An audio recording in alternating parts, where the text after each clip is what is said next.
飛行モードに変形しましょう。よし。プリミティアプレイヤーエールです。今回は変形ドローンを作ってみようと思います。地上を走る走行モードと空を飛ぶ飛行モード。いい感じに使い分けられるようにしようと思うので、うまくできたなー。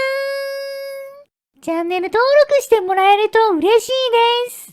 それでは作っていきましょう。まずはドローン用のプロペラからですね。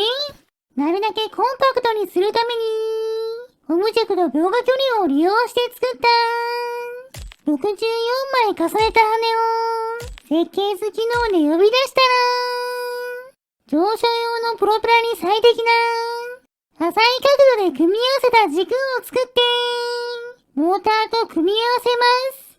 それぞれ回転方向の違う2つのプロペラを作りました。そしてこのプロペラで地面を走れるようにするためにこんな感じで変形に細い木のかけらをぐるっと一周貼り付けることで周りをカバーしました。これがタイヤになるわけですね。ついでにもう一つのプロペラにも変形にした木のかけらを取り付けました。これで必要なプロペラはできたので、次はドローンの本体部分を作りましょう。古代の合金でできた一本の長い棒と、その横に短くて細い棒を4本取り付けて、さらにその先にベアリングにバネをつけたものを取り付けていきました。そしてそこにつながるように先ほど作ったプロペラをくっつけていきます。この時前に進むようにプロペラの回転方向に注意しましょう。プロペラをつけたら早速この状態でバッテリーをつけてみると、4つのプロペラが上に持ち上がっていきます。変形っぽい動きですね。そしてこのまま地面との固定を解除すると、さらに上に沿っていって壊れてしまいました。そこでこんな感じで3つの緩衝材のかけらを本体とプロペラを支えている棒に取り付けることで、プロペラが地面と水平の位置に来た時接触して止まるようにしました。こちらにバッテリーをつければ、持ち上がったプロペラが水平位置で止まってくれました。こちらの固定を解除すると、上昇してくれませんね。パワー不足みたいです。そこで、バッテリーを1本増やして、2本にしてみました。これならどうでしょうか。固定を解除すると、地面と水平なまま、スムーズに上昇してくれました。安定感も抜群ですね。そのまま様子を見ていると、シミュレーション距離の外まで飛んでいって、2つのプロペラが止まってしまいます。動くこともできないので、そのまま固まりました。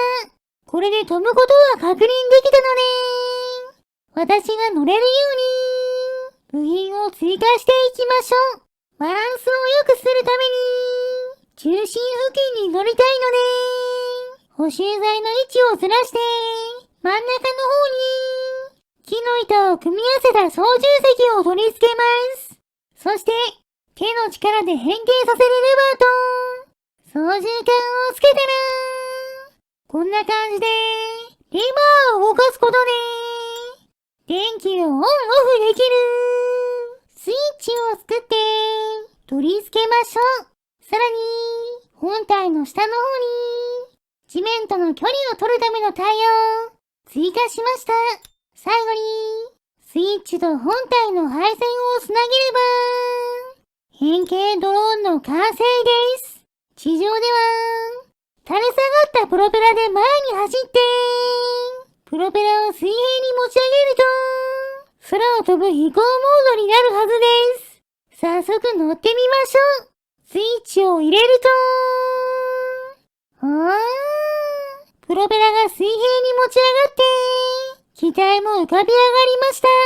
でも、プロペラの浮力と、バネの力のせいで、レバーが硬くて、プロペラを下げることができず、走行モードにすることができませんでした。そしてそのまま、あちゃー海に落ちてしまいました。水には弱いみたいです。パワー不足を感じたので、バッテリーを1本増やして、3本にしてみると、上昇速度が上がっています。ここで一旦スイッチを切って、加工した後、レバーを広げたまま、スイッチを入れてみると、ダメですね。プロペラの持ち上がるパワーに負けてしまいました。そこで、プロペラを下げた状態で、今までより強力なバネで固定してみましょう。ちなみにバネ用に使っているベアリングの距離が遠いほど強力なバネになります。こちらを試してみると、よし、今度はプロペラが下がったまま走行モードで移動できました。でも、バネが強力すぎてプロペラを持ち上げることができず、前だけが浮いてバランスを崩してしまいました。なんとかモードを変更できるように、さらに調整していきましょう。バネの強さや、下のタイヤ、レバーの取り付け位置など、いろいろ変えながら、試していきましたが、なかなかうまく変形して動かすことが、できませんでした。それでも、ちょうどいい強さにバネを調整して、タイヤも前後に離してつけることで、押さえつけた状態なら、走行モードで移動できるようになりました。それでは、リバーを閉じて、プロペラを持ち上げる、移動モードに変形しましょう。よし、変形して飛んでくれました。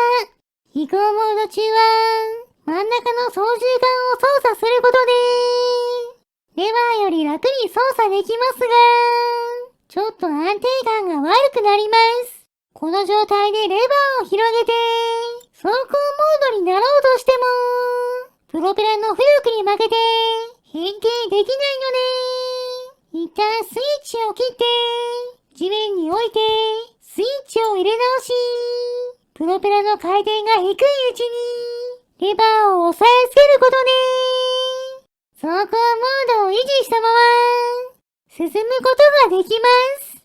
でも、走行モードは遅すぎて、実用性はなさそうです。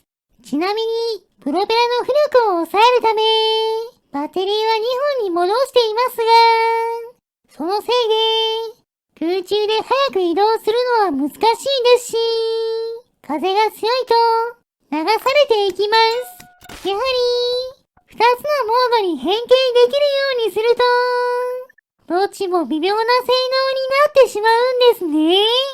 変形の動きも微妙すぎて、かなり地味ですが、変形する目的を果たせたので、よしとしましょう。ちなみに私の視点だと、こんな感じです。走行モードの速度は、秒速 0.5 メートルくらいと、とても遅いです。こうやってレバーを内側に倒して、飛行モードにすると、浮かび上がってくれました。その時の速度は、風のせいでかなり変動しますが、だいたい秒速2メートルくらいです。空を飛ぶ乗り物としては、かなり遅いですね。それでは最後は、変形ドローンに乗って、行けるところまで行ってみましょう。少しだけ走行モードで走った後、飛行モードにして、とにかく遠くに飛んでいきます。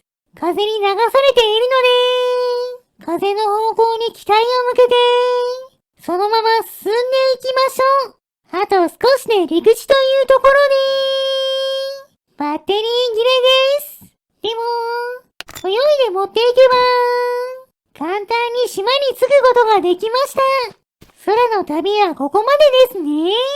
それでは、変形するのにに腕の力を使いすぎて、お腹も空いてきたので、スライムを捕まえてきて、燃やしてしまいましょう。燃えるものを集めてきて、火をつけます。